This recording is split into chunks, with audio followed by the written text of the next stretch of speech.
discuss about motion in one dimension. Motion in one dimension, motion in a straight line, anything you can say.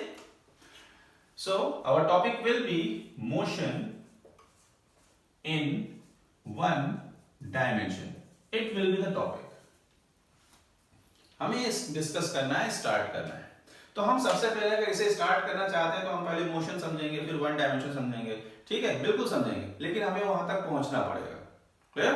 हमें वहां तक पहुंचना पड़ेगा. उससे पहले मैं आपको एक कुछ बताना चाहता हूं, वो ये है कि जो मोशन इन वन डायमेंशन या motion in a straight line, इसको जब आप पढ़ते हो तो वो काइनेमेटिक्स का एक ब्रांच है. ठीक है, आप जब हायर एग्जाम में जाओगे, कॉम्पिटिटिव एग्जाम में बैठते हो, तो वहां पे आपको काइनेमेटिक्स से रिलेटेड एक पोर्शन मिलता है. ये वही है. तो आखिर ये काइनेमेटिक्स क्या चीज है? तो सबसे पहले हम आपको ये बताने जा रहे हैं कि आखिर ये काइनेमेटिक्स है क्या, हम कैसे इसको स्टार्ट करते हैं. ओके, तो देखिए यहां पे एक टर्म आता है मैकेनिक्स. मैकेनिक्स क्या है? It is the study of object या it is the study of material objects either in state of rest और in state of motion.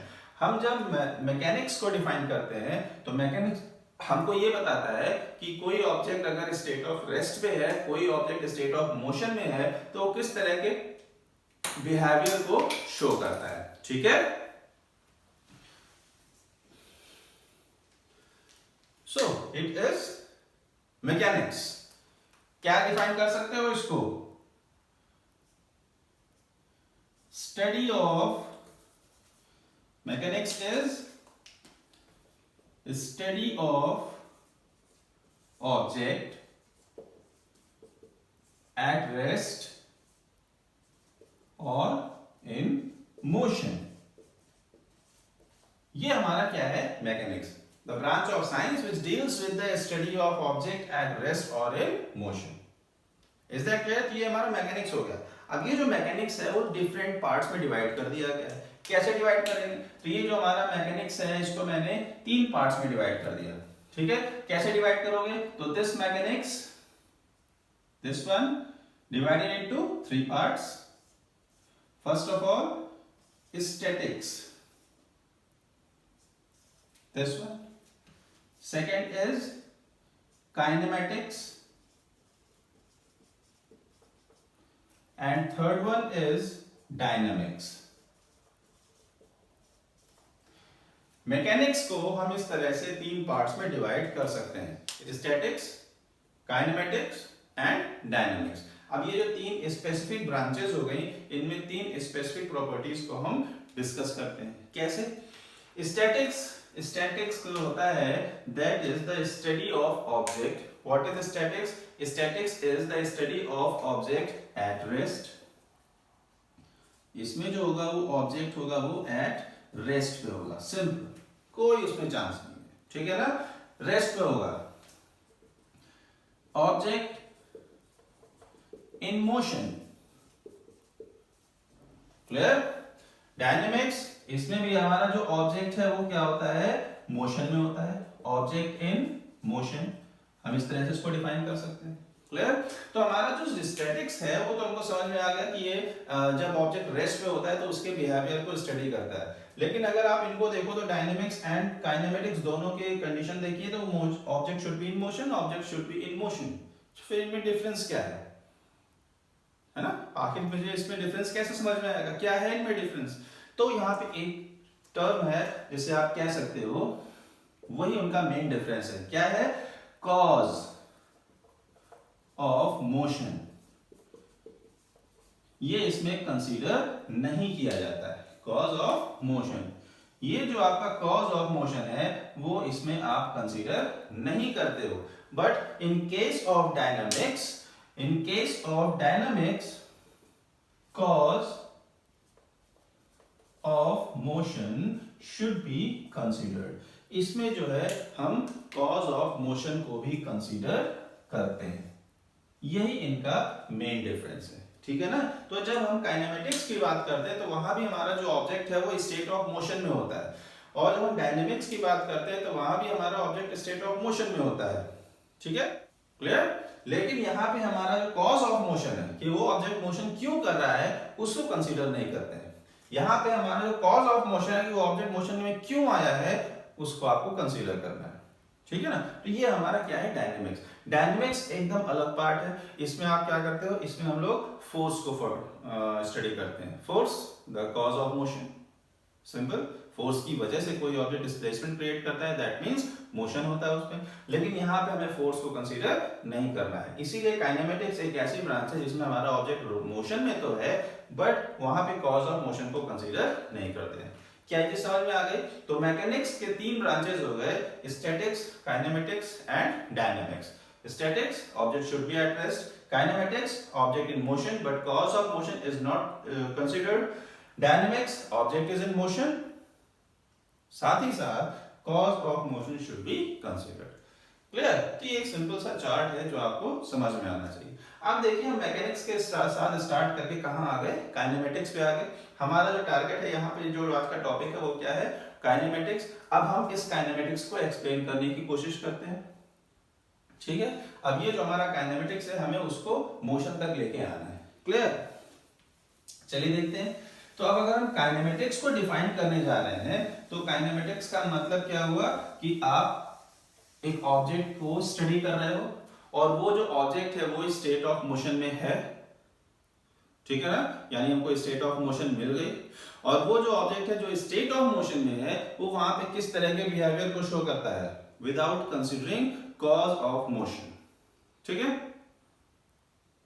Clear? तो ऑब्जेक्ट अगर मोशन में तो किस तरह का बिहेवियर शो करेगा, क्या क्या चीजें उसके साथ एसोसिएट हो जाएंगी। हाँ, तो क्या चीजें एसोसिएट हो जाएंगी, क्या होना चाहिए, उसकी डिस्टेंस हो जाएगी, उसका डिस्प्लेसमेंट हो जाएगा। Clear? Speed, velocity and acceleration, ये 5 चीजें हैं जो आपको यहाँ पे इसके साथ लेके चलनी है। मींस अगर हम काइनेमेटिक्स को पढ़ते हैं तो काइनेमेटिक्स को पढ़ने के लिए हमको डिस्टेंस साथ ही साथ डिस्प्लेसमेंट, ये एक पेयर हो गया।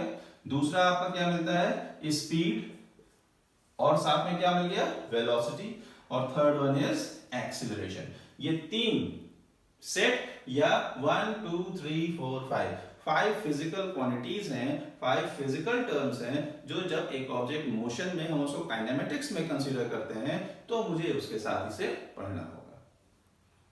मेरी ये बात समझ में आ गई?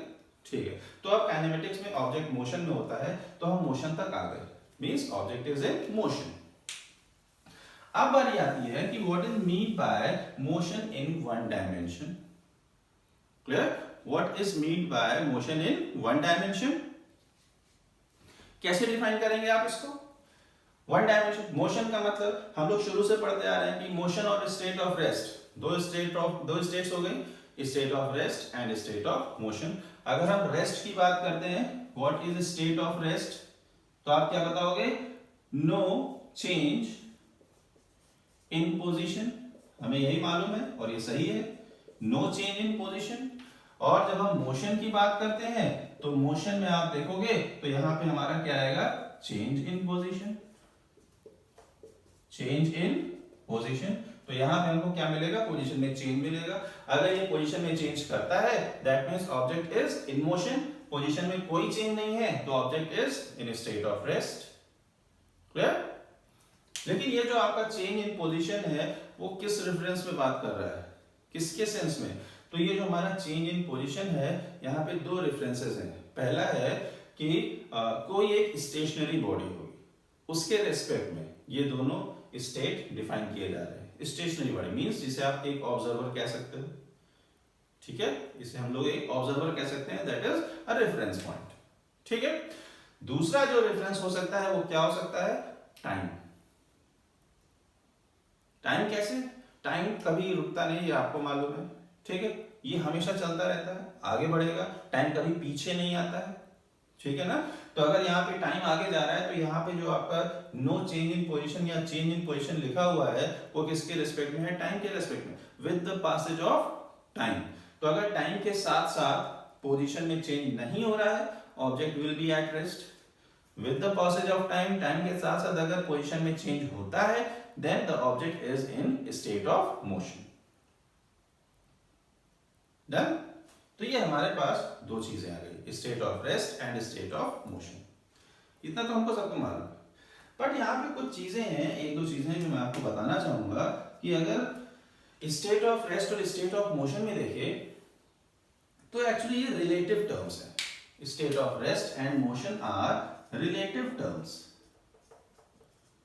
Relative terms, what is mean by relative terms?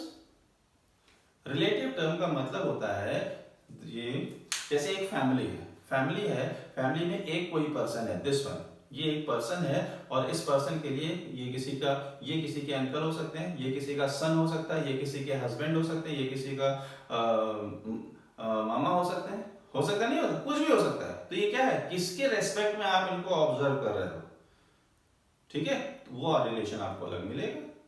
Same वही चीज यहां भी है, हमने किसके रेस्पेक्ट में ऑब्जेक्ट को ऑब्जर्व किया है वही बताएगा कि वो ऑब्जेक्ट मोशन में है या फिर मोशन में नहीं है।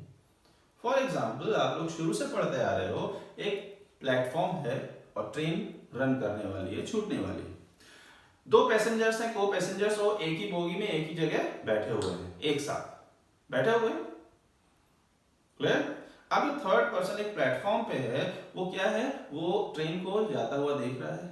तो उस थर्ड पर्सन जो प्लेटफॉर्म पे है वो देख रहा है कि वो दोनों पर्सन मेरी आंखों से दूर जा रहे हैं, मुझसे दूर जा रहे हैं। तो टाइम के साथ साथ वो दोनों ऑब्जेक्ट है ना इस पर्सन के रिस्पेक्ट में मोशन में होंगे।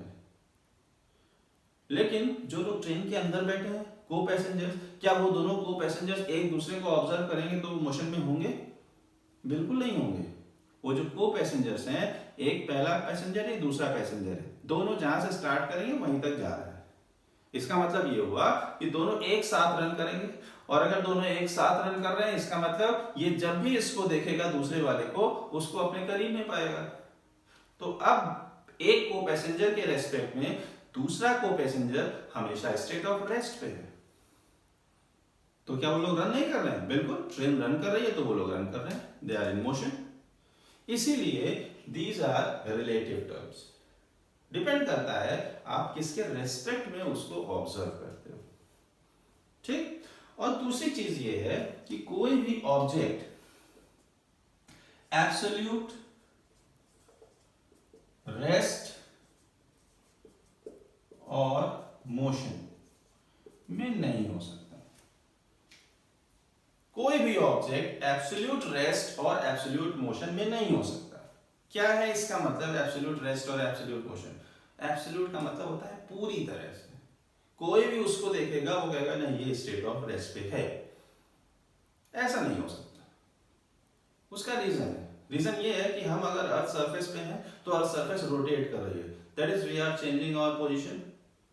किसके रेस्पेक्ट में? जो हमको स्पेस से देखेगा। अगर वो स्पेस पे स्टेशनरी ऑब्जेक्ट है तो हम यहां से अर्थ सरफेस के साथ रोटेट कर जाएंगे, और अगर अर्थ सरफेस के साथ रोटेट कर जाएंगे तो क्या होगा, इसके रेस्पेक्ट में हम लगातार अपनी पोजीशन को चेंज कर रहे हैं।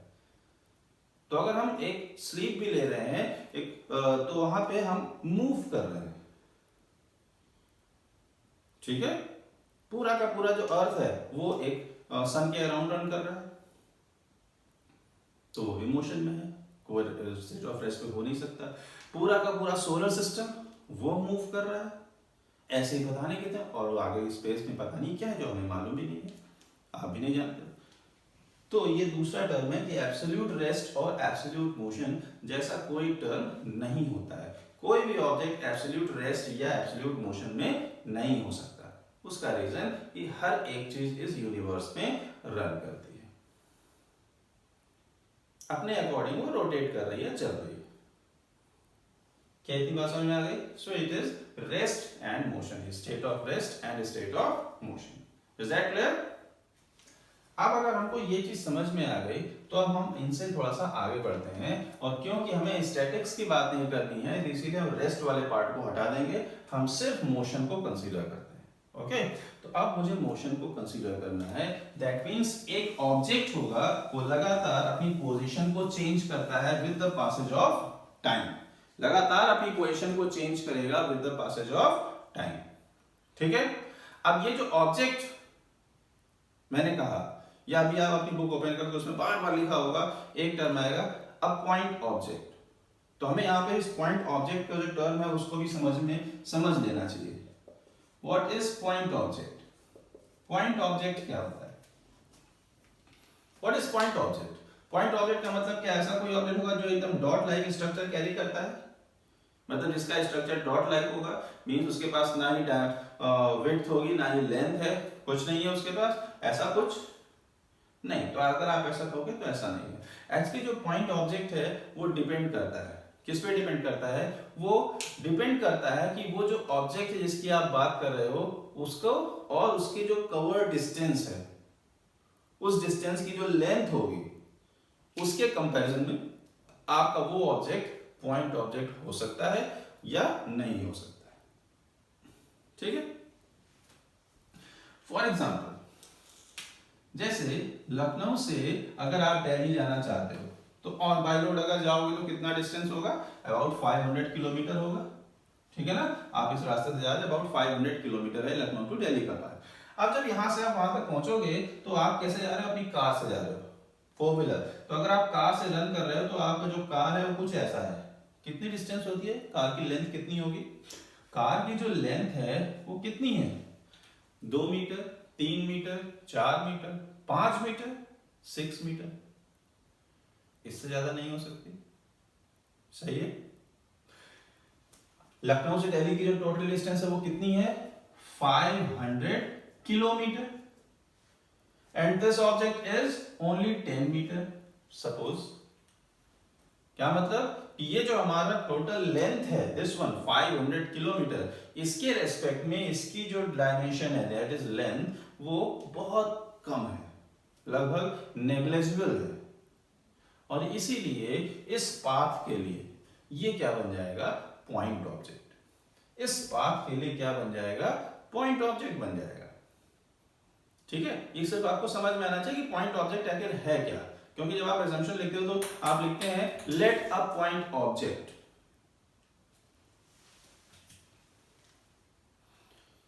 तो वो जो आपने पॉइंट ऑब्जेक्ट कंसीडर किया है वो आखिर है क्या? वो यही है कि हम जो उसमें डिस्टेंस S1 कवर करेंगे उसके रेस्पेक्ट में उसका साइज एकदम नेग्लिजिबल है, नेग्लेक्ट कर सकते हैं, और वही हमारा क्या बन जाएगा? उस पाथ के लिए पॉइंट ऑब्जेक्ट बन जाएगा। ठीक है, तो it is point object. Clear?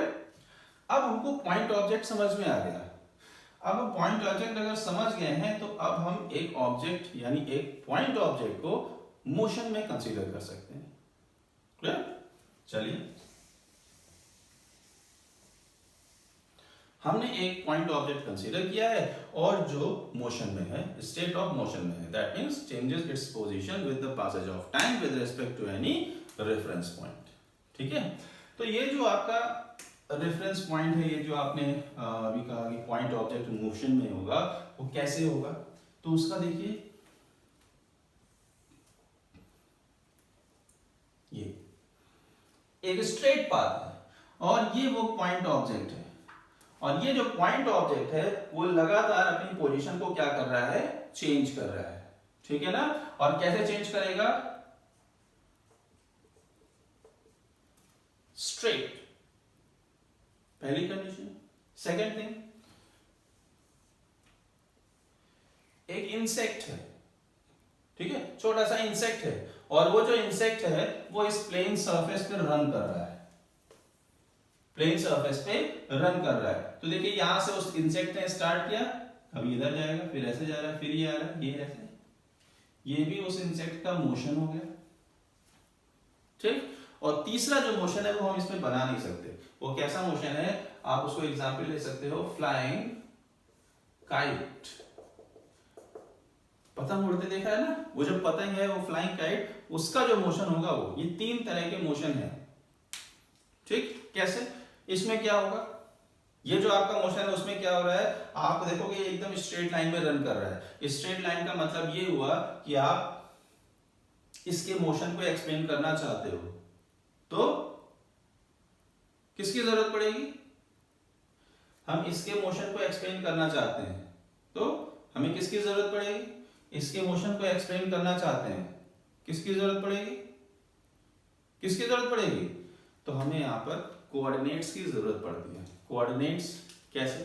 तो फिजिक्स में जब हम स्पेस का नाम लेते हैं, फिजिक्स में जैसे आपने स्पेस को कंसीडर किया तो स्पेस का मतलब होता है मल्टी डायमेंशनल।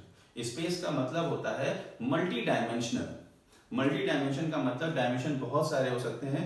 आप अगर अब यूट्यूब में या कई जगह देखो तो 8D साउंड, उसमें आपको video 8D sound, 8 dimension sound ये भी रहता है। बट बेसिकली हमारे जो मेन जो 3 डायमेंशन है वो क्या है, एक्स वाई एंड जेड। हम लोग बेसिकली 3 डायमेंशन की बात करते हैं, ठीक है। बेसिकली हम 3 डायमेंशन की बात करते हैं और वो डायमेंशंस क्या हो सकते हैं, X dimension, Y dimension and Z dimension. हमने उनको एक्सिस के फॉर्म में डिफाइन कर रखा है, this one along x axis, this one along y axis and this one along z axis। 3 axes 3 directions। कोई भी ऑब्जेक्ट अगर स्पेस में आएगा, जैसे हमने किसी एक ऑब्जेक्ट को ये पॉइंट आउट किया है, तो ये क्या है, ये एक ऑब्जेक्ट है जो स्पेस में है, ठीक है ना। ये ऑब्जेक्ट एक स्पेस में लाई कर रहा है। बट ये जो बोर्ड आप देख रहे हो ये क्या है, ये प्लेन सरफेस, एक प्लेन वॉल पे लगा हुआ है, तो ये स्पेस में नहीं है, ठीक है, ये स्पेस में नहीं है। तो स्पेस में 3 कोऑर्डिनेट्स एक साथ इन्वॉल्व हो जाते हैं। मींस अगर आप स्पेस में किसी की पोजीशन को डिफाइन करोगे तो क्या करेगा, वो x, y एंड z तीनों कोऑर्डिनेट्स को इन्वॉल्व करेगा। 2 डायमेंशन में आएगा तो उसके पास 2 सेट ऑफ कोऑर्डिनेट्स हो सकते हैं। क्या हो सकते हैं, अगर इसमें देखें तो आपने क्या कहा, x, y और z तीनों ही कोऑर्डिनेट्स चाहिए। इसके लिए क्या चाहिए, may be X Y, may be Y Z and may be Z X. 3 pair हो सकते हैं, कोई भी 2 कोऑर्डिनेट्स हो सकते हैं। और इसके लिए क्या चाहिएगा मुझे, इसके लिए मुझे या तो एक्स होगा या फिर वाई और या फिर जेड।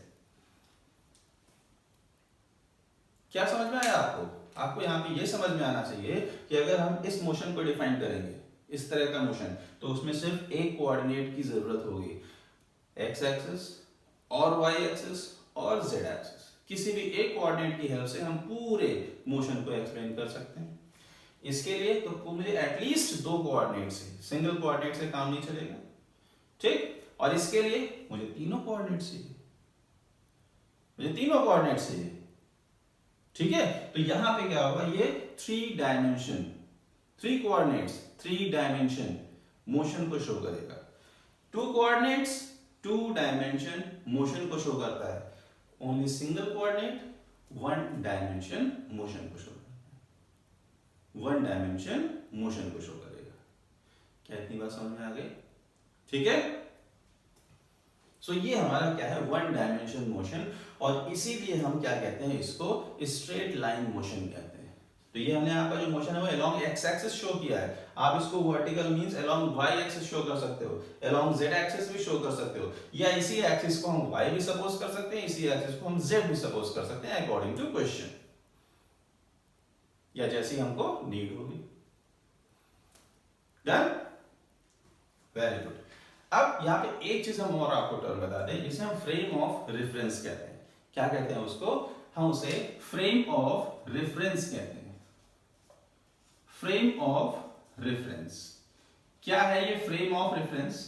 फ्रेम ऑफ रेफरेंस जो होता है वो एक्चुअली एक ऑब्जर्वर से 3 एक्सिस एसोसिएट होने वाले स्ट्रक्चर को कहते हैं। फ्रेम ऑफ रेफरेंस, ये जो आपका फ्रेम ऑफ रेफरेंस है वो, उसमें एक ऑब्जर्वर होगा और उससे associate 3 axis x, y and z। ये 3 एक्सिस वहां पे होंगी।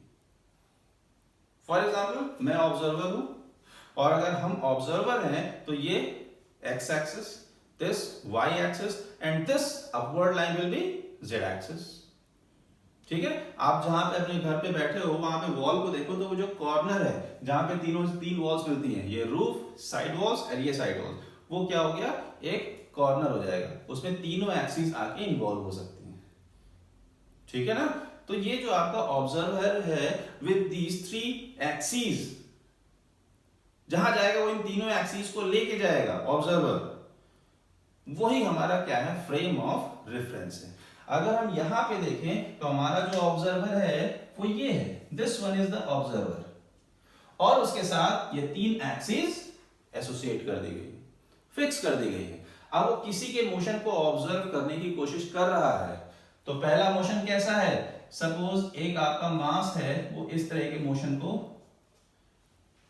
परफॉर्म कर रहा है, तो इस ऑब्जर्वर ने क्या कहा कि इसका जो मोशन है वो वन डायमेंशन मोशन है। क्यों? बिकॉज उसके मोशन को अगर वो डिफाइन करना चाहता है तो उसे सिर्फ एक कोऑर्डिनेट को चेंज करने की जरूरत होगी, और वो कोऑर्डिनेट कौन सा है, वाई कोऑर्डिनेट। एक्स और जेड इस मोशन के लिए हमेशा कांस्टेंट बने रहेंगे, ठीक है। इसी तरह अगर यहां पे एक ऑब्जेक्ट इस तरह का मोशन परफॉर्म कर रहा है, दिस वन, अगर ऐसे कोई मोशन हो रहा है तो यहां पे क्या होगा, तो यहां पे वो देखेगा तो वो ऑब्जर्वर क्या कह रहा है, वो ऑब्जर्वर कहेगा मुझे अगर इसका मोशन डिफाइन करना है तो मुझे दो कोऑर्डिनेट्स एटलीस्ट चाहिए, x एंड z, क्योंकि ये x z प्लेन पे रन कर रहा है, ठीक है। इसी तरह एक ऐसा मोशन भी हो सकता है जिसमें ये ऑब्जर्वर उसको देखेगा तो कहेगा मुझे अगर इसके मोशन को डिफाइन करना है तो मुझे तीनों कोऑर्डिनेट चाहिए, and that will be 3 dimension motion. Okay, तो ये फ्रेम ऑफ रेफरेंस है। ये इतना सिंपल नहीं है जितना मैंने आपको बताया है, लेकिन ये सिर्फ इतना ही है, ठीक है ना। कहने का मतलब फ्रेम ऑफ रेफरेंस क्या है, वो यही है। अब इसको क्वेश्चन के अकॉर्डिंग हमें जब चेंज करना होता है वो हमें क्वेश्चन में ही सीखना पड़ेगा कि हम उसको कैसे फ्रेम ऑफ रेफरेंस को चेंज करते हैं। ओके, चलो, तो ये हमारा क्या हो गया, मोशन इन वन डायमेंशन। तो आई थिंक अब आपको समझ में आ गया कि हमारा जो टॉपिक है वो वन डायमेंशन क्यों लिखा है, और इस वन डायमेंशन को हम एक और नाम भी दे सकते हैं, वो भी आपको समझ में आ गया, स्ट्रेट लाइन मोशन। हम उसको एक और नाम भी दे सकते हैं, motion in one dimension means straight line motion. Is that clear? ठीक, तो ये हमारा इसका पूरा इंट्रोडक्शन हो गया, ठीक।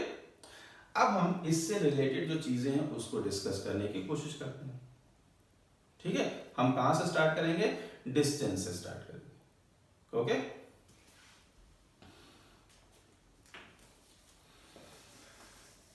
सबसे पहला जो टर्म है इसका वो क्या है, डिस्टेंस है। सबसे पहला टर्म, सबसे पहला इसका जो टर्म है वो क्या होगा, डिस्टेंस। बहुत ही बेसिक है, जो आप जानते हो हम भी वही बताने जा रहे हैं। सबसे पहला length of actual path travelled, length of actual path traveled between two positions। कोई भी आपकी दो पोजीशन गिवन है तो उनके बीच में टोटल जो एक्चुअल पाथ है वो क्या है, उसकी जो लेंथ होती है उसको हम डिस्टेंस कहते हैं, ठीक है ना। ये हम सबको मालूम है। टू पोजीशन हम किसकी बात कर रहे हैं, स्टार्ट, जहां से आपने स्टार्ट किया है, और एंड पॉइंट जहां पे आप उसको अपने मोशन को खत्म करने वाला, तो दो पॉइंट्स हो गए। और इन दो पॉइंट्स के बीच में आप किस पाथ को चूज करके वहां पहुंचते हो, इसी की जो टोटल लेंथ होती है दैट इज, वो क्या बनता है, डिस्टेंस, ठीक है। For example A and B, दो स्पेसिफिक पॉइंट्स हैं, ए से आपको स्टार्ट करना है और बी पे पहुंचना है। आप कैसे जाओगे, तो ए से स्टार्ट करके बी पे जाओगे तो आपने एक पाथ चूज किया, और वो पाथ क्या है, A to C and then C to B। आप पहले A से C तक गए और C से वापस B पे आ गए। Starting position A, final position B। तो यहाँ पे जो टोटल यहाँ की डिस्टेंस कितनी होगी, तो distance travelled will be length of the AC plus length of the CB। ये पूरी जो लेंथ है वो ये क्या बन जाएगी, डिस्टेंस बन जाएगी। Okay, next, SI unit is metre. Dimension, जो लेंथ डिस्टेंस है उसका डायमेंशन क्या होगा, distance is a type of length, और लेंथ का जो डायमेंशन होता है आप उसको क्या कहते हो, कैपिटल एल। लेंथ का जो डायमेंशन होगा वो क्या बन जाएगा, कैपिटल एल बन जाएगा। डायमेंशन फॉर्मूला, इसको आप और भी कैसे लिख सकते हो, m0 l1 t0, हम इसे ऐसे भी लिख सकते हैं, ये उसका डायमेंशन फॉर्मूला हो गया। नेक्स्ट इसमें क्या हो सकता है, distance is a scalar quantity. जो डिस्टेंस है वो क्या है, स्केलर क्वांटिटी। स्केलर वेक्टर आप पढ़ चुके हैं, हमेशा क्या होता है, ये स्केलर क्वांटिटी होगा। क्यों, क्योंकि इसमें सिर्फ मैग्नीट्यूड है, no sense of direction. Distance has only magnitude but no sense of direction, direction का कोई सेंस नहीं होता है इसमें, no any specific direction involve. और क्योंकि ये स्केलर है इसीलिए इट इज ऑलवेज पॉजिटिव, क्योंकि ये स्केलर है इसलिए ये जो आपका डिस्टेंस है वो हमेशा क्या होना चाहिए, पॉजिटिव होना चाहिए। डन, डिस्टेंस के लिए ये कुछ चीजें हो गई, ठीक है।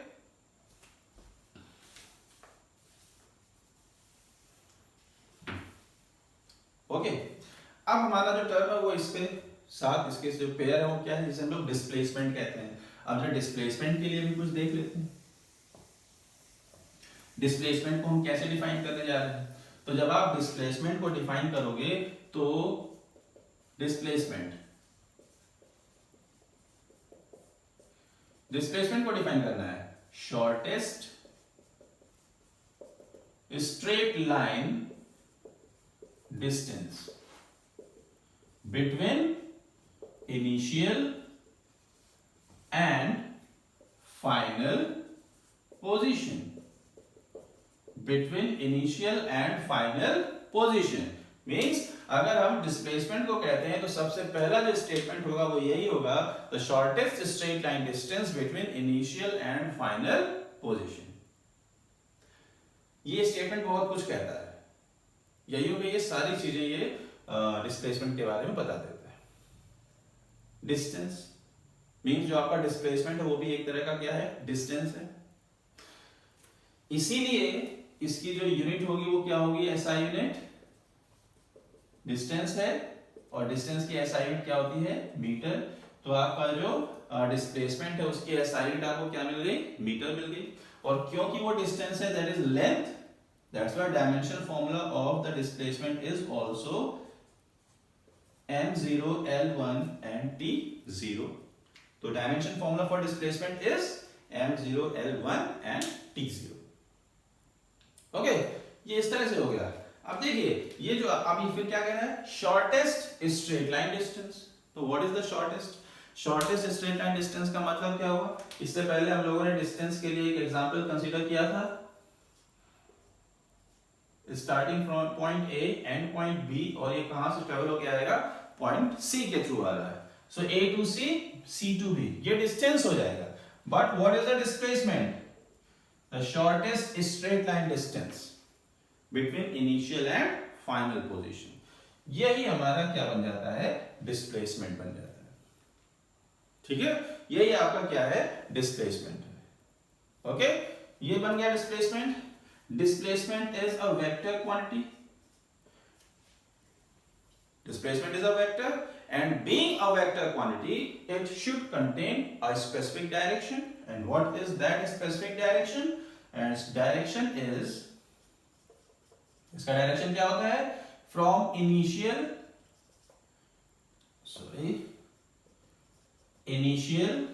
To final position, initial to final position.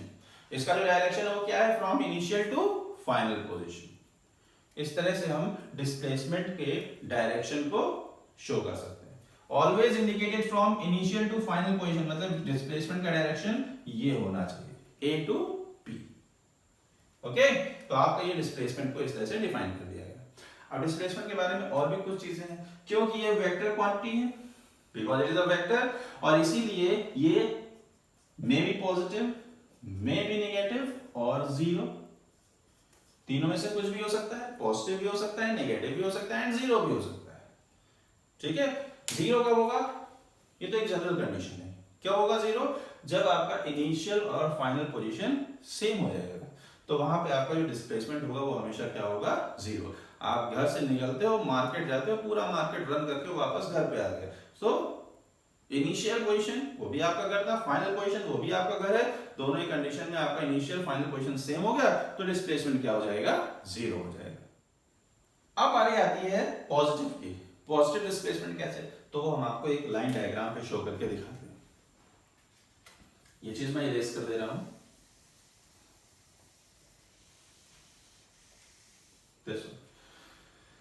क्या है लाइन डायग्राम में, सपोज ये आपका स्टार्टिंग पोजीशन है और जो ऑब्जेक्ट है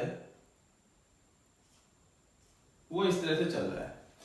जब वो इस तरह से रन करेगा फ्रॉम ए टू बी, सबसे पहले उसका डिस्प्लेसमेंट कितना था, A to B and then B to C. वो सबसे पहले कहां जाता है, स्टार्ट करता है ए से बी को जाएगा, बी से फिर ट्रेवल करके सी की तरफ चला गया। तो इस ओरिजिनल उसका डिस्प्लेसमेंट कितना होगा, A displacement will be equal to A C, displacement will be A C. ये पॉजिटिव डिस्प्लेसमेंट है, क्यों, आप अगर इसको नंबर लाइन सपोज कर सकते हो, तो नंबर लाइन में अगर आप जीरो यानी स्टार्टिंग पोजीशन से राइट साइड जाओगे तो सारी डिस्टेंसेस क्या होती हैं, पॉजिटिव। या आप यूं कह लीजिए कि आपका जो मोशन है एक स्पेसिफिक यूनिक डायरेक्शन में हो रहा है, सिंगल डायरेक्शन में, जिसे आप स्ट्रेट लाइन डायरेक्शन भी कह सकते हो, स्ट्रेट लाइन मोशन भी कह सकते हो, वन डायमेंशन मोशन, इसलिए उसका जो डिस्प्लेसमेंट होगा वो क्या होगा, पॉजिटिव। और यहीं पे एक चीज और लिख लीजिए कि अगर आपका जो मोशन है वो वन डायमेंशन है या स्ट्रेट लाइन मोशन है, इन दैट केस डिस्प्लेसमेंट और डिस्टेंस दोनों ही क्या होंगे, इक्वल होंगे। Displacement and distance both will be equal if the motion is one dimension motion and in a straight direction, one direction, single direct, return नहीं होता है। अगर रिटर्न होगा तो ये कंडीशन पॉसिबल नहीं। इतनी बात समझ आ गई, ये पॉजिटिव होगा। नेगेटिव क्या होगा, नेगेटिव क्या है, सी तक पहुंचेगा, अब सी तक पहुंचने के बाद वो वापस एक स्टेप आ जाता है और सपोज ये पॉइंट है आपका डी, तो सी से डी तक वो वापस आ गया, ठीक है ना। लेकिन क्योंकि आप ये है तो डी आप यहां सपोज कर लो, सपोज ये आपका पॉइंट क्या है, D, this point is D. तो अगर आपका डी पॉइंट ये है, यहां से यहां तक पूरा, तो नेट डिस्प्लेसमेंट अभी कितना होगा, net displacement will be A D, D A नहीं लिखेंगे, क्या लिखेंगे, A D, net displacement will be A D, A starting position, D क्या हो गया, final position. Okay, now what is the displacement, है ना, डिस्प्लेसमेंट क्या होगा, ऐसी कंडीशन में ये माइनस में हो जाएगा, क्यों, because AC minus CD, this one, AC and minus CD। तो यहां पे क्योंकि CD की डिस्टेंस ग्रेटर है, ये हमारा क्या हो जाएगा, नेगेटिव हो जाएगा। तो यहां पे आपका जो डिस्प्लेसमेंट है वो क्या बन जाता है, नेगेटिव हो जाता है। आप 5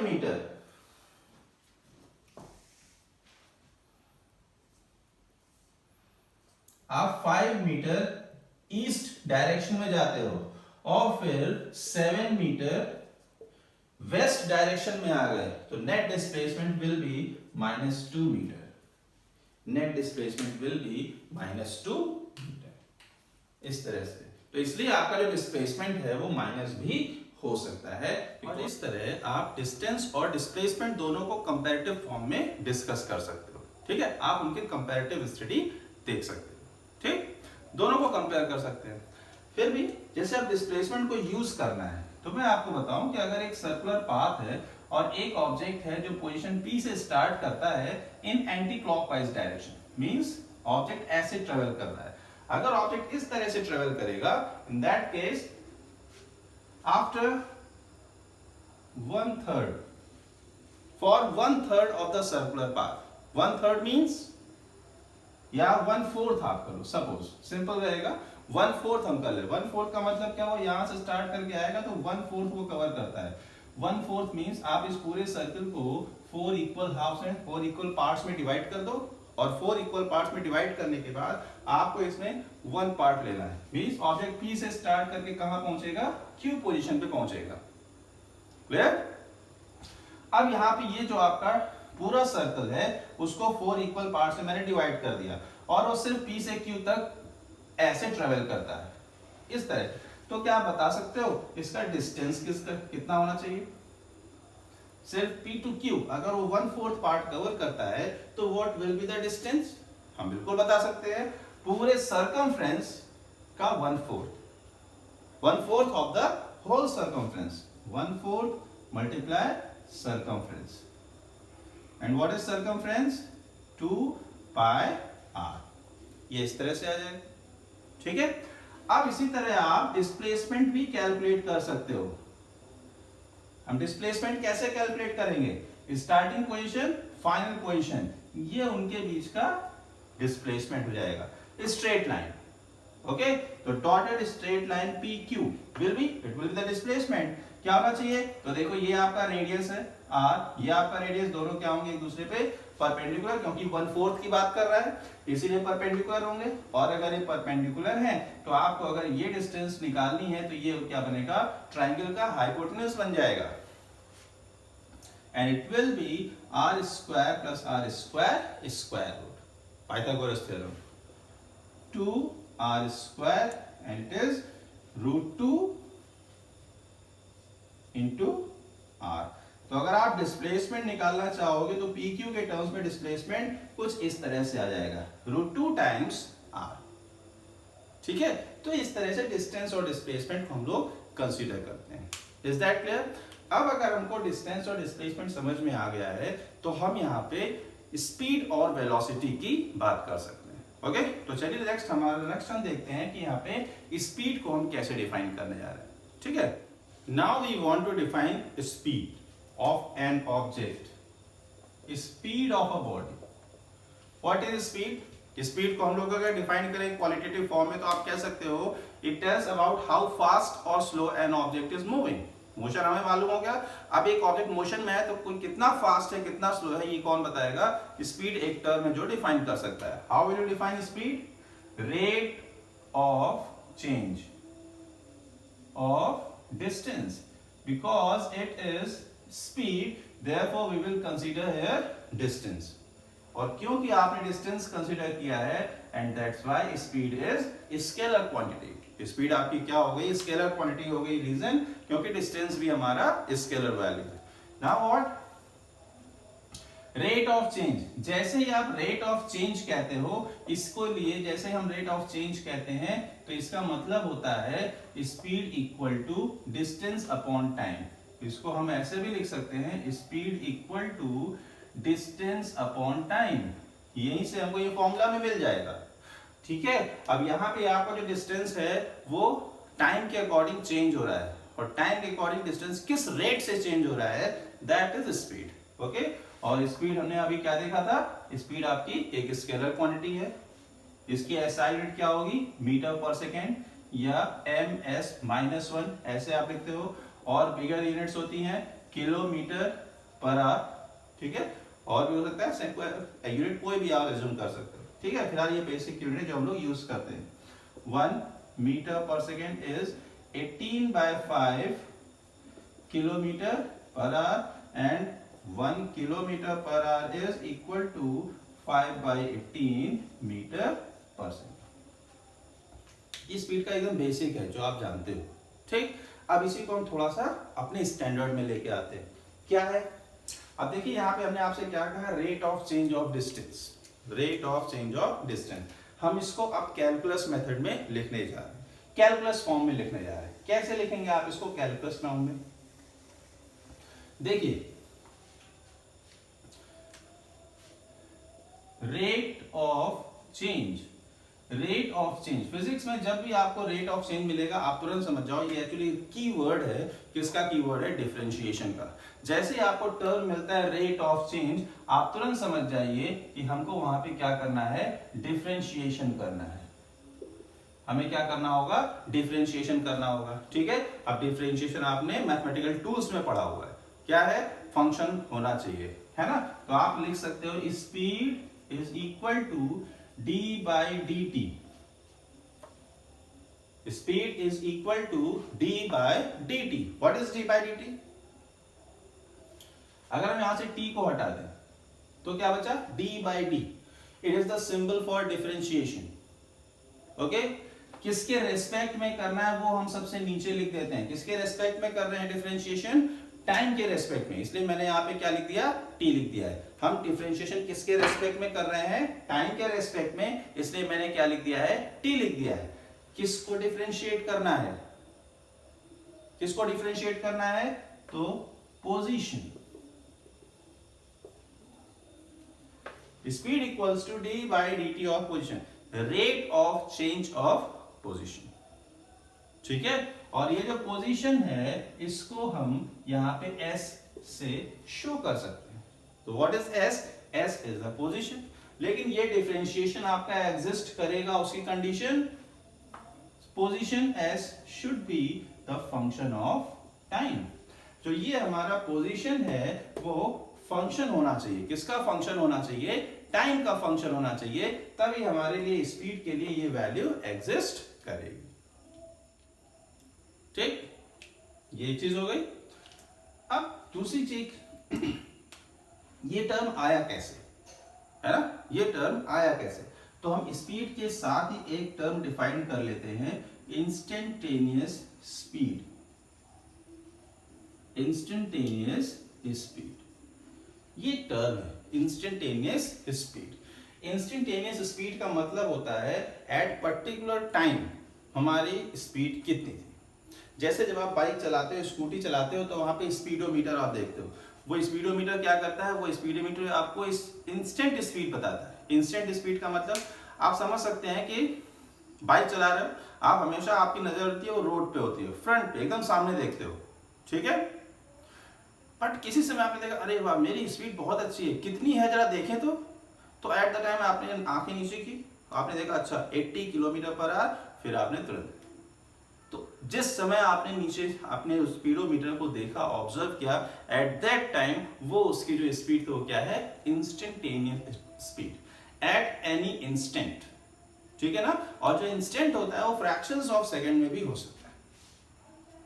जो इंस्टेंट होता है, हम यहाँ पे इंस्टेंट की बात कर रहे हैं, वो फ्रैक्शंस ऑफ सेकंड में हो सकता है। ओके, तो ये इंस्टेंटेनियस स्पीड क्या है? Speed at any instant, very short time interval. Clear? तो अब अगर हम स्पीड को डिफाइन करना चाहें तो speed equal to change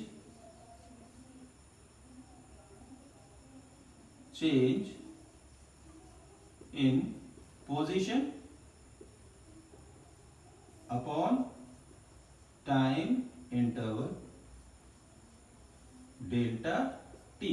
change in position upon time interval delta t, आप इसको डेल्टा एस कह सकते हो पोजीशन को, ठीक है ना?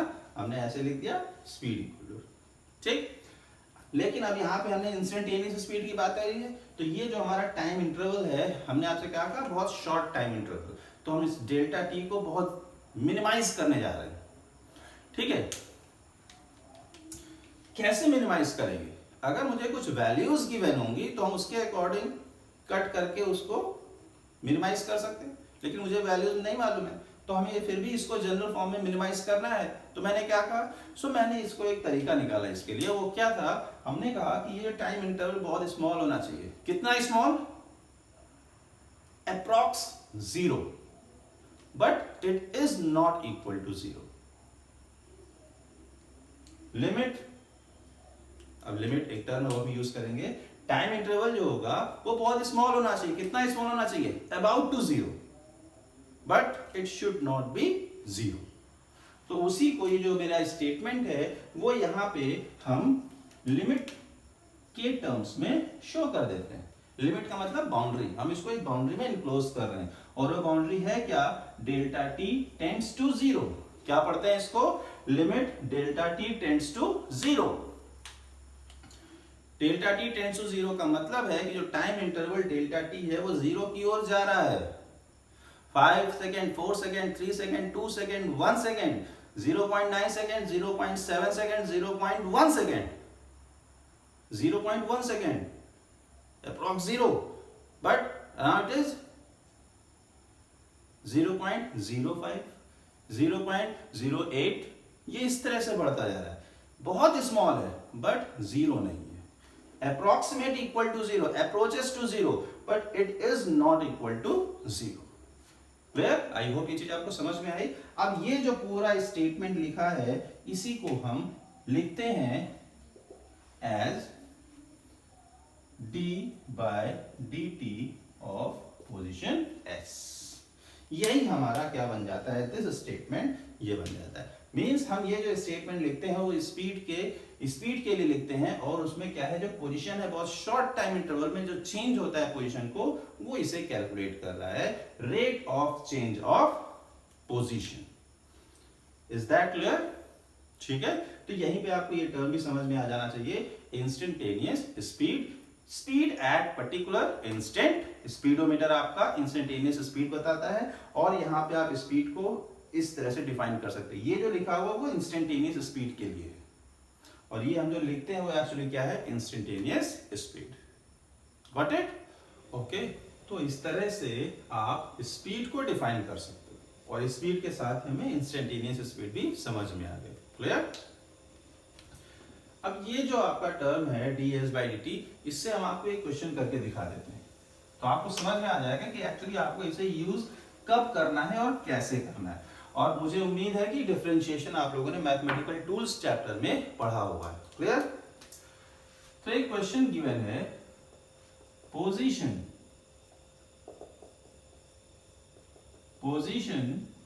Of an object as a function of time is given as s is equal to, s for position, position of an object as a function of time is given as s is equal to 3t square plus 2t minus 7, कुछ ऐसा given है।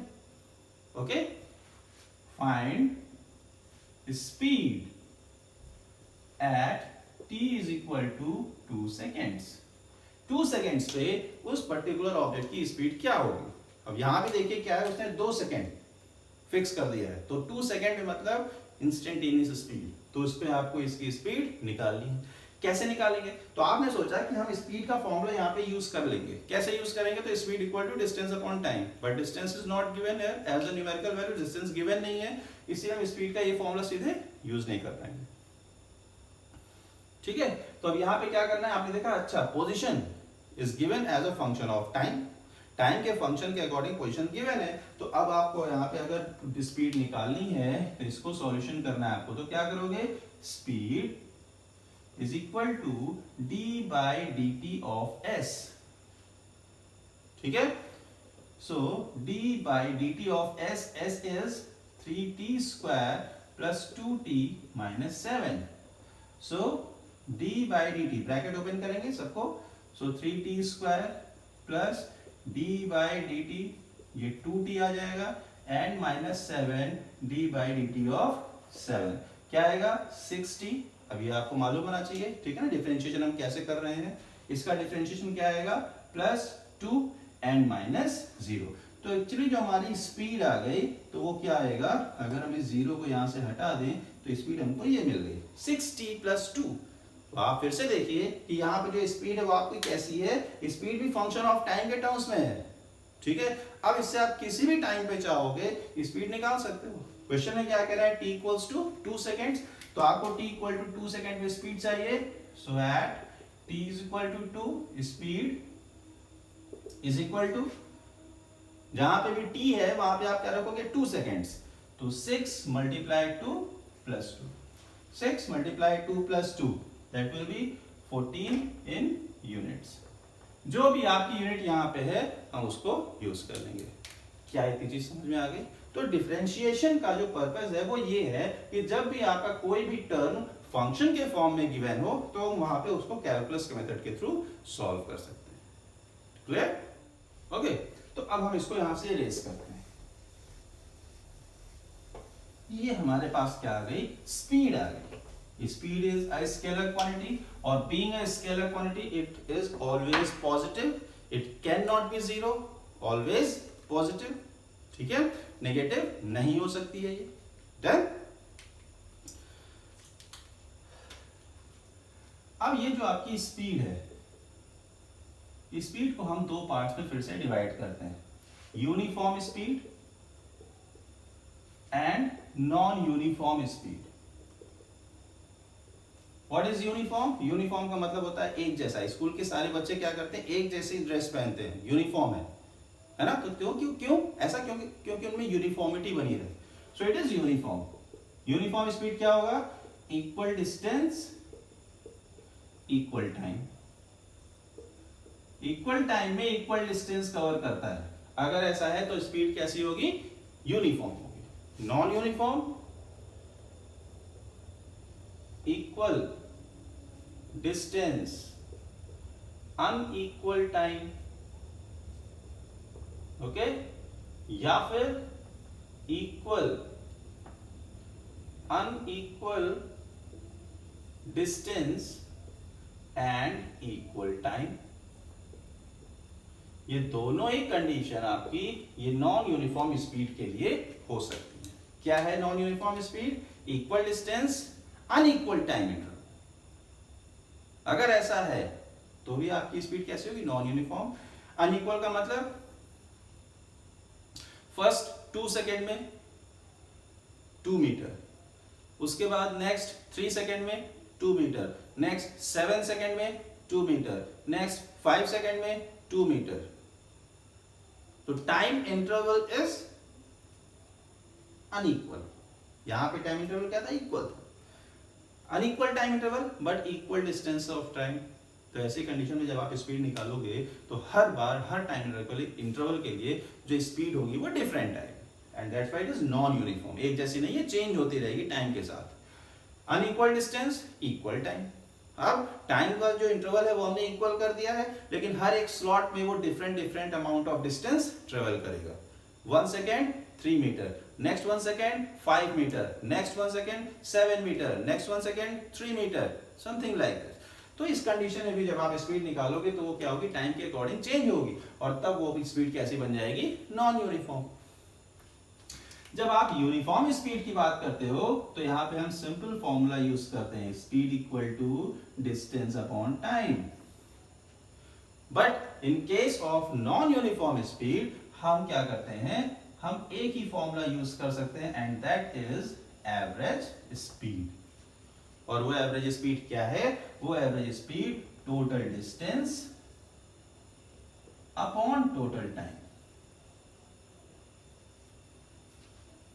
ठीक है। अब यहां पे देखो speed का जो एक्चुअल फॉर्मूला है डिस्टेंस अपॉन टाइम, उसमें कोई वेरिएशन नहीं मिलेगा। चेंज कहां मिलेगा? सिर्फ टोटल डिस्टेंस टोटल टाइम और इसके आगे टर्म और जुड़ गया, सॉरी एवरेज टर्म जुड़ गया। क्लियर? तो इस तरह से हम स्पीड को दो पार्ट्स में डिवाइड कर सकते हैं, uniform non uniform, equal distance unequal time, equal distance unequal time, unequal distance equal time. इसके लिए एक ही फॉर्मूला है, speed equal to distance upon time, जो लोग जानते हैं, और यहाँ पे भी हमको ये निकालना है। क्या बात समझ आ गया? ठीक है। अब हम जरा एवरेज स्पीड के बारे में कुछ बात कर लेते हैं। Okay, so it is average speed. Average speed का मतलब है कि आप जब लखनऊ से दिल्ली जाओगे, मैं एक एग्जांपल ले रहा हूं कि अगर हम लखनऊ से दिल्ली जाते हैं तो यहां से यहां तक पहुंचने के लिए आपने डिफरेंट पाथ, सपोज हमने इस तरह के पाथ को चूज किया। इस पूरे पाथ को ट्रेवल करने के लिए आपने जो स्पीड निकाली थी वो क्या था? 2 hours and 100 kilometre, suppose 5 hours 80 kilometre, 3 hours 50 kilometre and 5 hours 180 kilometre. Is that clear? तो डिफरेंट सेगमेंट्स ऑफ पाथ हैं और उसके लिए डिफरेंट टाइम इंटरवल के लिए आपने different speed different distance cover किया हुआ है। तो अब आप जब लखनऊ से दिल्ली जाओगे तो आपका फ्रेंड पूछेगा कि किस स्पीड से आए हो, तो आप क्या बताना चाहोगे उसको? आप उसको ये बताओगे, ये बताओगे, कौन सा बताओगे? ठीक है। तो आप वैसे तो आप कुछ भी बता सकते हो अपना इंप्रेशन जमाने के लिए, मैं सबसे फास्ट आया, समथिंग ऐसा। क्लियर? लेकिन ऐसा नहीं है। तो आप क्या करोगे? इन सब की एवरेज निकालोगे तो आप उसे कहोगे मैं अप्रॉक्स इस स्पीड से चल रहा था, यही एवरेज स्पीड है। ठीक है। अब ये जो एवरेज स्पीड है वो आपको निकालनी है। वही एवरेज स्पीड हमको निकालने के लिए हमारे पास एक फॉर्मूला है, और वो फॉर्मूला है क्या? That formula is total distance upon total time. और इसमें जो ये टाइम आप देख रहे हो उसमें वो टाइम भी इंक्लूड है जहां पे आपने रास्ते में हॉल्ट किया है, आप रुके हो, आपने कुछ लंच किया है, ब्रेकफास्ट किया है, वो सारा टाइम भी इसमें इंक्लूड हो जाता है। इसीलिए क्या बन जाती है, एवरेज स्पीड बन जाती है। Is that clear? तो इस तरह से हम यहाँ पे एवरेज स्पीड को कैलकुलेट कर सकते हैं। ठीक, एक छोटा सा क्वेश्चन है जो आप इसके लिए देख सकते हो।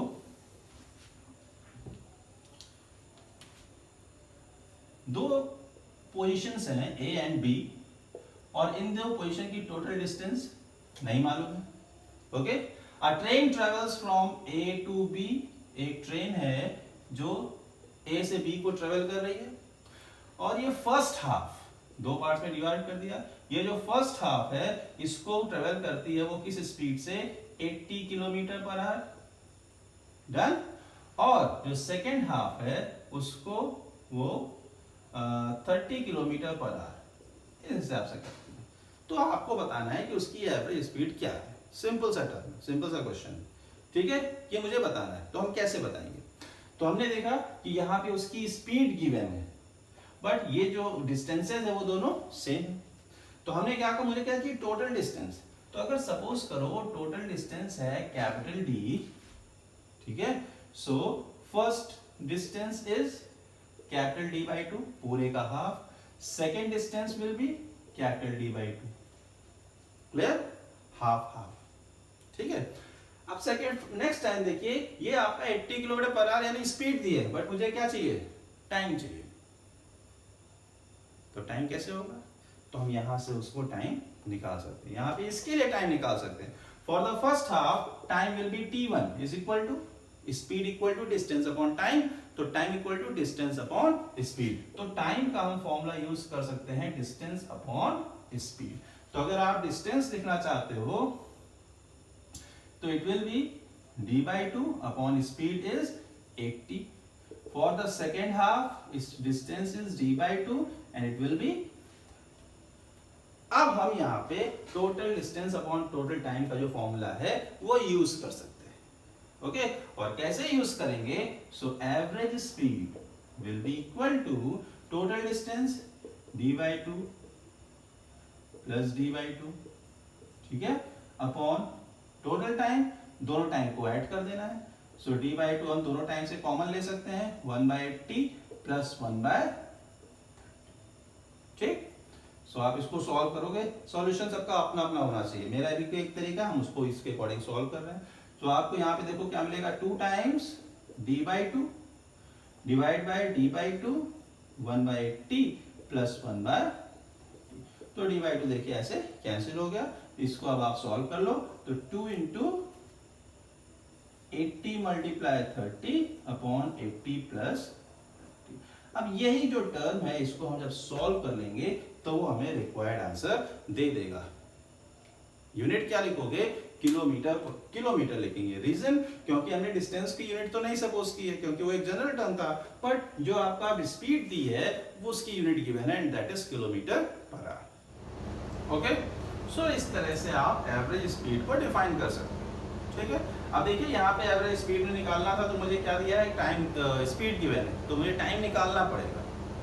इसी तरह हो सकता है आपको ऊपर डिस्टेंसेस ना गिवन हो, मे बी गिवन हो क्या कि 80 किलोमीटर पर आवर से वो t1 सेकंड के लिए t1 टाइम चलता है और for this kilometre per our वो t2 सेकंड चलता है। तो बताइए उसकी टोटल एवरेज स्पीड क्या है।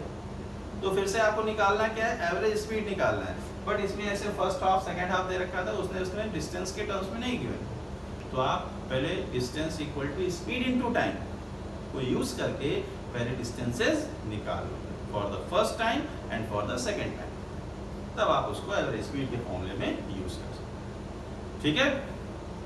आई थिंक ये चीज क्लियर होगी।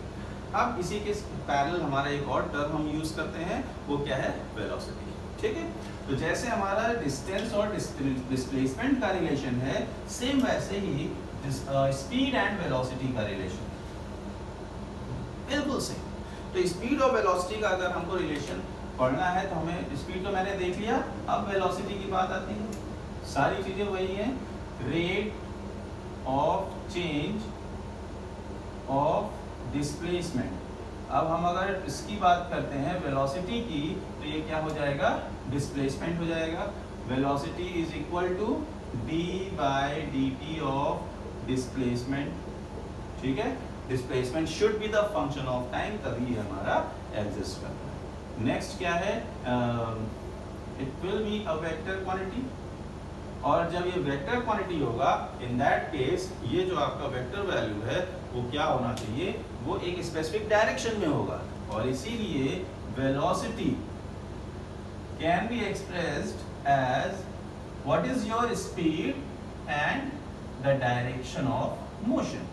आप किस स्पीड से किस डायरेक्शन में जा रहे हो, ये आपका जो होगा वो वेलोसिटी। जैसे एक एरोप्लेन है, एरोप्लेन एक रन कर रहा है, ऊपर उड़ रहा है ना, और उसे अपनी पोजीशन बतानी है, सो पूरे लैटिट्यूड और उसके फॉर्म में बताता है, तो एक पर्टिकुलर एग्जैक्ट लोकेशन बताता है कि हम यहाँ पे हैं,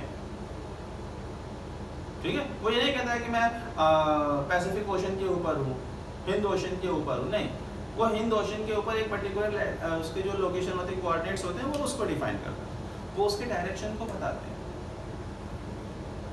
ठीक। एक गाइडेड मिसाइल जो होती है वो स्पीड से नहीं, वो वेलोसिटी कैरी करती है। उसका रीजन है क्यों, स्पीड तो होगी उसके पास, मैग्नीट्यूड नो डाउट, बट वो जो स्पीड है वो एक पर्टिकुलर टारगेट को हिट करने के लिए दी गई है, और उसका एक स्पेसिफिक डायरेक्शन है, पोजीशन है।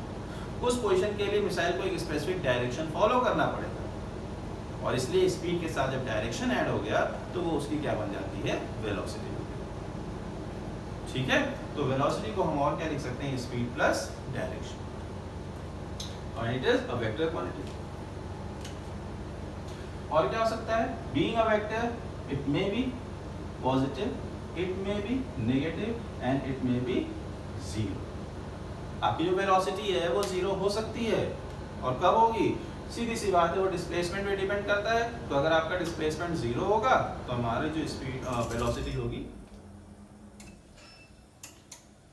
तो हमारी जो वेलोसिटी होगी वो भी क्या हो जाएगी, जीरो हो जाएगी। ओके, ये चीज हमें ख्याल रखना है। नेगेटिव कब होगा वेलोसिटी, जब आप रिटार्डेशन को कैरी करते हो, मतलब जब आपकी वेलोसिटी जो होती है वो अपोजिट डायरेक्शन में, नेगेटिव सेंस में, तो वहां पे वो आपकी स्पीड क्या होगी, वेलोसिटी नेगेटिव, ठीक। जैसे डिस्प्लेसमेंट नेगेटिव होता है, सेम वैसे ही उस डिस्प्लेसमेंट के लिए हमारी जो वेलोसिटी है वो भी क्या हो जाएगी, नेगेटिव हो जाएगी। ओके, तो ये बेसिक था। अब जैसे हम वेलोसिटी को इंस्टेंटेनियस स्पीड पढ़ सकते हैं, सेम वही हमारा वेलोसिटी के लिए, ठीक है। तो मुझे आपको दोबारा बताने की जरूरत नहीं है, क्योंकि सेम फॉर्मूला है, सेम फॉर्मूला, क्योंकि उससे हम सिर्फ मैग्नीट्यूड ही निकालते हैं, डायरेक्शन हमारा बाद में हमें ऐड कर लो, ठीक है ना। तो इंस्टेंटेनियस वेलोसिटी सेम थिंग, जैसे हम लोगों ने इंस्टेंटेनियस स्पीड के लिए देखा। अब बारी आती है, जैसे हमारा यूनिफॉर्म स्पीड था, वैसे ही यूनिफॉर्म वेलोसिटी भी है।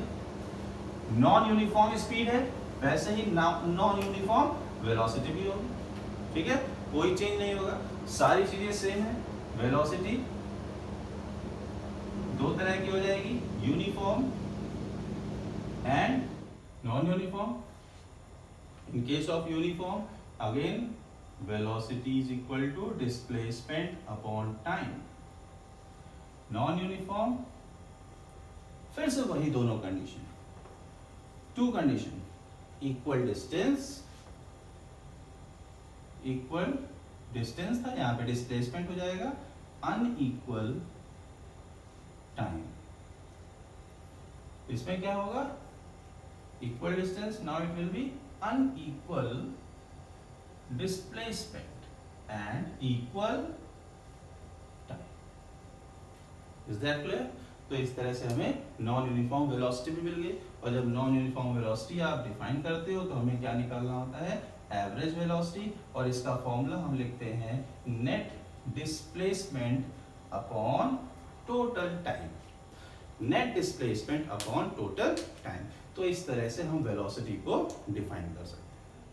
तो इस तरह से हम स्पीड और वेलोसिटी के कंपैरिजन को भी स्टडी कर सकते हैं। ओके, तो हमें यहाँ पे क्या समझ में आया कि अगर आप स्पीड निकालना समझ गए तो वेलोसिटी का मैग्नीट्यूड निकालने में कोई दिक्कत नहीं है। सिर्फ हमें मैग्नीट्यूड के साथ उसको एक स्पेसिफिक डायरेक्शन से ऐड कर देना होगा, तो वही मैग्नीट्यूड हमारा जो स्पीड है वो क्या बन जाएगी, वेलोसिटी बन जाएगी। First thing. सेकेंड थिंग, सारी चीजें स्पीड की सारी चीजें वही है, instantaneous speed, instantaneous velocity, uniform speed, uniform velocity. But ध्यान क्या देना है, स्पीड एक स्केलर, इसीलिए हम डिस्टेंस को कंसीडर करते हैं, और velocity is a vector and therefore आप वहां पे डिस्प्लेसमेंट को कंसीडर करते हैं। ठीक है, तो hope distance, displacement, speed and velocity, इसका ये कंपैरेटिव स्टडी आपको समझ में आई होगी, और आप इसके कंपैरिजन को एक जगह लिख के उसको रिवाइज भी कर सकते हो। तो बेहतर यही है कि आप इसके कंपैरिजन को एक पेपर पे लिख लीजिए। ठीक है, डेफिनेशन, उसकी फॉर्मूला, उसके यूनिट्स, उसके प्लस पॉजिटिव नेगेटिव एवरीथिंग, जैसा भी आपको जितने भी टर्म्स आपको समझ में आते हैं। ओके, सारी चीजें मैंने आपको बता दी। Okay, thank you.